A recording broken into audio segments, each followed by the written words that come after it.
This video is for you if you are skinny fat and you want to lose your belly fat once and for all. So when I say skinny fat, what I mean by that is generally you are someone who has pretty lean limbs and you look fine in clothing, but this section of your body you are really insecure about, and so when you take off your clothes or when you wear a bikini, you are still not really happy and confident in your body. So this video is going to tell you what you need to do to change that.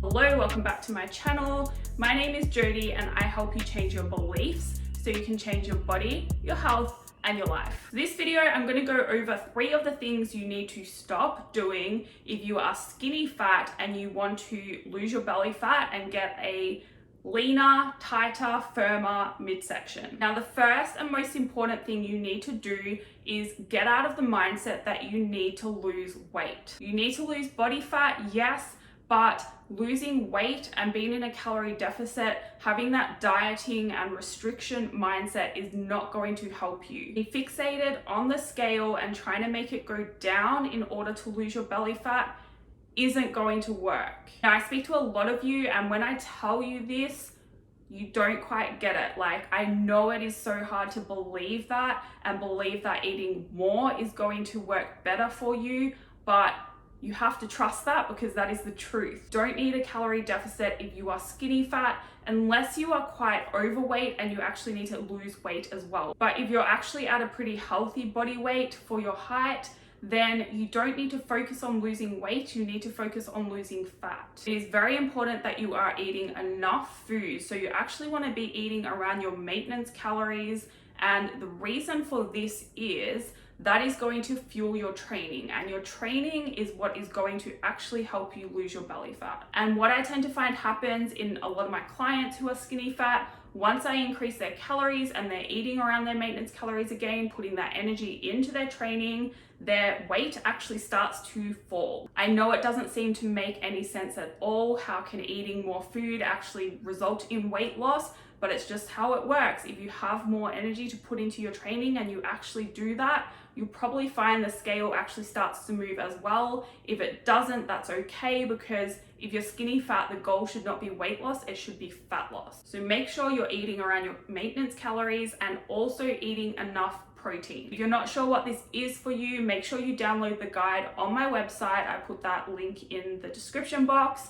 and that will help you figure these numbers out. And remember, they are a guide. If you're using another calculator and you get a different number, that's fine. Just pick one, and then it's about sticking to that, monitoring your progress, and adjusting accordingly. The next thing you need to stop doing if you are skinny fat and you want to lose your belly fat is to stop doing HIIT classes and thinking you're doing weight training. I cannot stress this enough. If you are not following a structured, periodized weight training program, you are not going to get the results that you're looking for. The reason being is you need to make sure you are getting stronger week by week in that program, and you can't really get stronger if you don't have some structure around your workouts. Going to the gym and just picking up some dumbbells, doing some squats, doing some lunges, doing whatever you see on Instagram workouts or whatever you feel like is not going to help you lose your belly fat. Doing HIIT classes every week also is not going to help you. And yes, you can do this at home with minimal equipment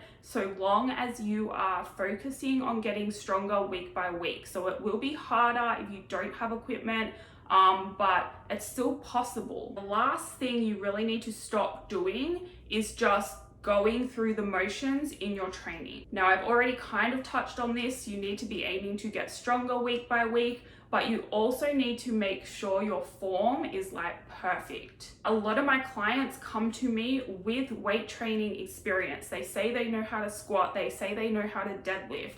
And when I look at their form video of their first workout, pretty much 99% of them that say they know how to squat are not squatting properly. Now, I'm not saying this is you, but it is very likely if you are going through the motions, doing a weight training program and not really getting results, and you think you're eating enough as well and you actually are, then it's very likely that something is wrong with your form. It really is best to assume you know nothing and actually get some proper help with learning how to lift, whether that is by watching YouTube tutorials, getting a coach, getting a PT, whatever. Taking the time to learn how to lift properly is really going to pay off long term. Now, in addition to making sure you are lifting with good form, you also want to pay attention to tempo. So you don't want to just be counting off the reps and getting through them. You want to be using mind muscle connection, slowing down each portion of the lift, and paying attention to what muscles you are actually using. If you are not lifting with tempo, then you need to start doing that. When I say tempo, what I mean by that is, say you are doing a bicep curl. So rather than just going through the motions like that, you want to actually pay attention to each portion of the lift. So this part is the concentric component.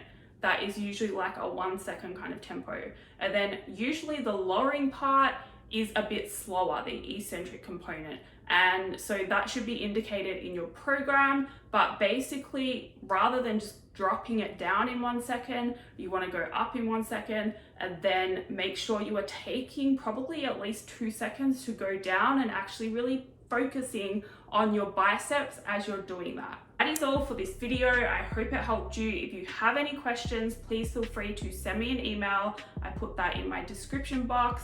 If you like the video, please like it. If you would like to subscribe to see more, please do so.